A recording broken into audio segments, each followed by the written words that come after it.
রামচন্দ্র যখন মানে রাবণ বধ হয়ে গেছে, অযোধ্যায় রাজপাট করছেন, তো তো ওনাকে লীলা সংবরণ করার জন্য, মানে ওনাকে ব্যাক করার জন্য, ফিরে যাওয়ার জন্য, মানে স্বয়ং ধর্মরাজ এসছে, ধর্মরাজ জম এসছে। তা তখন বলছে, দেখো ও লক্ষণ, তুমি এই গেটের পাহারায় থাকবে, আমি যতক্ষণ না বেরিয়ে আসছি ততক্ষণ কাউকে ঢুকতে দেবে না, যদি দাও তোমাকে এর শাস্তি তোমাকে ভোগ করতে হবে। তো এদিকে দুর্বাসা মুনি এসছে, বলছে রাম, বলছে না উনি এখন ভিতরে ব্যস্ত আছেন, আপনি এখানে বসুন, গুরুদেব বসুন, তোমার এত বড় সাহস, তুমি আমাকে ভিতরে যেতে মানা করো? হ্যাঁ।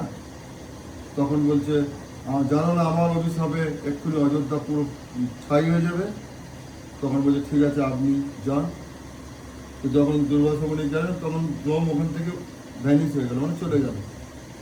কিন্তু রামচন্দ্র, আর তার আগে কথাবার্তা সব হয়ে গেছে, কিন্তু রামচন্দ্র যখন লক্ষণ তুমি এটা কী করলে, আমার আজ্ঞা মাননি প্রভু, আমি আপনার আজ্ঞা মানিনি, কেন আমার চলে যাওয়া ভালো, কিন্তু অযোধ্যাকে আমি দুর্বাসা মুনির কোপ থেকে বাঁচানোর জন্য এখন আমাকে বিদায় দেন।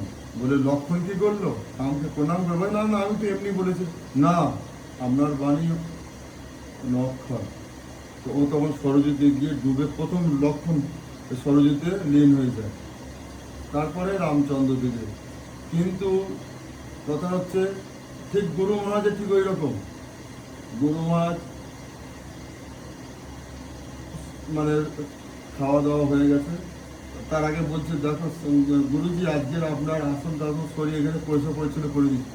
হ্যাঁ তুমি আমার আসন সরিয়েছ? মানে হ্যাঁ আজকে পরিষ্কার করে দিয়েছি। তারপরে তখন আমাকে ইঙ্গিত দিয়ে দিল আমাকে চলে যেতে হবে। ঠিক 10টা 9:30 সকলে খাইয়ে দিয়ে ওদেরকে ডেকেছে 10টা ডেকেছে, দেখো আমি যদি মনে করো নেই তখন তোমরা এই আশ্রম চালাতে পারবে তো? বলে গুরুজি আপনি কি বলছেন, তোমাকে যদি দায়িত্ব দিই, তুমি যদি বাজারের সেই জায়গায় তুমি মানে অর্থ তোমাকে আমি দিলাম, তুমি চালাতে পারবে তো? গুরুজি আপনি আদেশ করলে সবই পারবো, আপনার ইচ্ছা থাকলে সবই হবে, আপনি যা আদেশ করবেন তাই পালন করবো। এরকম বললেন, ঠিক আছে আমি টাকা তোমার হাতে দিলাম, আর তুমি এই দায়িত্ব থাকবে, তুমি এই দায়িত্ব করবে, তোমার বুঝিয়ে বলে খাওয়া দাওয়া হয়ে গেল। 12:45 শরীর ছেড়ে দিলেন। কথা বলে না ওই যে বলে আমার আসনটা, আসনটা শরীর বলে না, ওটা ইঙ্গিত, ওটা ইঙ্গিত। হ্যাঁ, তো যখন জম এসেছিল রামের কাছে যে প্রভু আপনি লীলা সংবরণ করুন, আপনাকে বৈকুণ্ঠে দরকার, আর কতদিন এরকম, ঠিক আছে। এদিকে লক্ষণ আবার ওই দুর্বাসা মুনিকে যে দিয়ে আবার লক্ষণ চলে গেল। এগুলো এক একটা যাওয়ার একটা প্রোগ্রাম, একটা ইঙ্গিত দেয়।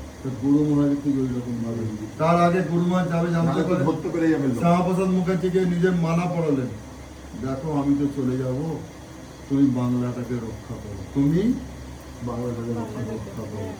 তো উনি ছিলেন তখন সংসদ, পিএনপি ছিলেন। হ্যাঁ হ্যাঁ, তখন বলছে দেখো পুরো বাংলাটা তো ভাগ হয়ে গেছে, নেহরু সই করে দিয়েছে। হ্যাঁ হ্যাঁ হ্যাঁ, পুরো বাংলা ভাগ হয়ে গেছে, আর ওদিকে পাঞ্জাব পুরো ভাগ। তখন উনি সংসদে বললেন, এ কি করলেন, যে বাংলা যে বাঙালি এত বলিদান দিল, ভারতকে স্বাধীনতা নিয়ে এলো, তাদেরকে যদি আলাদা করে দেন তাহলে পরবর্তীকালে ভারতকে কে রক্ষা করবে? বলে এটা তো এই কথার তো যুক্তি আছে। তাহলে এদিকে নেহরু প্রধানমন্ত্রী সই করে দিয়েছে, তাহলে কি হবে, ওপারে যেটা মুসলিম অধ্যুষিত পূর্ববঙ্গ, আর এই দিকটা যেটা এই যে মুর্শিদাবাদ মালদা এগুলোকে পশ্চিমবঙ্গ, বোঝা গেল? এই যে বালুরঘাট উত্তরবঙ্গের পশ্চিমবঙ্গ, এই কলকাতার পশ্চিমবঙ্গ থেকে গেল, তাহলে কলকাতা চলে যেত, কথা বুঝতে পারছেন? কিন্তু শ্যামাপ্রসাদ মুখার্জি সংসদে আটকালো, তাকে হয়তো শ্লোক ভজন করে বিষ খাই যে করে হয়তো মেরে দিল, যাই করুক, কিন্তু গুরু মহারাজ বাংলাকে এইভাবে বাঁচিয়ে গেছে। এটা কিন্তু বইয়েতে পাবে না। হ্যাঁ, শ্যামাপ্রসাদ মুখার্জি এরকম ভাবে মালা পড়েছে, কাউকে নিজে, এমনকি নিজের এত হয়েছে সচ্চিদানন্দজি মহারাজকে নিজে মালা তাকে পরায়নি, শ্যামাপ্রসাদকে নিজের জপের মালা পরিয়ে তাকে আশীর্বাদ করে। আর গুরু মহারাজ 1941 সালে চলে গেছে, 1940-এ তিনি কত 3 লক্ষ না 5 লক্ষ হিন্দু সংগঠন করেছিলেন, মানে রক্ষী দল গঠন করেছিলেন। বলে যেদিন 7 লক্ষ হবে, যেদিন 7 লক্ষ হবে সেদিন বাংলার পরিবর্তন হবে। তা 6.5 পা দিয়েছি, বুঝলো না? 6.5 গীতা হলো না? হ্যাঁ, তার মানে একটা কাজ হয়ে গেছে। ও তো হবেই। আর গুরু মহারাজ বলেছে আমার পরে আর কেউ আসবে না, আর কোনো মহাপুরুষ আসবে না। মানে উনি কনিষ্ঠ সবচেয়ে। একদম। এনার আগে বিবেকানন্দ, মনে বলছি তো, সব একদম মহাপুরুষ। আমার পরে আর কেউ আসবে না। ঠিক আছে, ভালো থাকো সবাই।